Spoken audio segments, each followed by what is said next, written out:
It was late Monday night that I got home after a long day of work, when I realized I wasn't going to be able to shoot a video for Wednesday. My videos on this channel are staged. They're not my real life. It's fast, it's funny, it's an escape for me. But I have plans Tuesday night, and I won't have time for take after take after take after take. So this video is going to have to take place in the real world. No gimmicks or camera tricks. Well, that's not entirely true. I can't just leave the apartment and let the camera keep rolling. They say this is the city that never sleeps. But at least in the winter, the people do. It's early, and the streets are relatively bare. There's no sun, just lightly falling snow. The only light here is imported. I'm walking to the local train.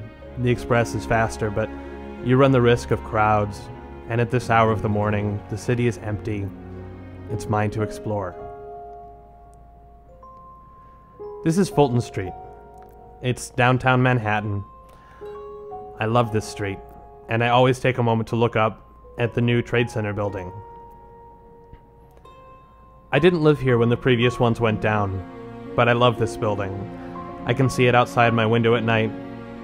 Whenever I travel, it's the first thing I look for on the flight home. Times Square is by far the brightest part of the city, but this is my beacon. It's a symbol that people live here, people die here, people work here, love here, have their hearts broken here. Over 1 million people on this tiny little island, more people than you could ever hope to meet, carving out their little lives together.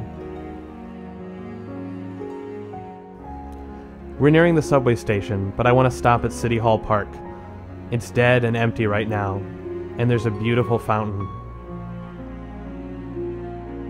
In the summer, there are gorgeous trees, just enough to kill the sounds of the traffic, and the benches are filled with people, reading, talking, drinking an absurdly expensive latte. And now the subway. Many of these lines were built over 100 years ago, when the city looked nothing like this, ensuring that I can get to within a few blocks of anywhere I want to go in just under an hour. My office is a few blocks north of Union Square. There's a closer local stop, but we'll get off at 14th Street, a big underground terminal, and outside, across the street from a Walgreens, there's a Duane Reade, another pharmacy, owned by Walgreens. The headphones I have on start playing songs from the musical Ragtime, and I'm reminded how in this very park, Emma Goldman spoke to over 3,000 unemployed workers on August 1st, 1893. And I think about how fortunate I am to have opportunities that generation will never know.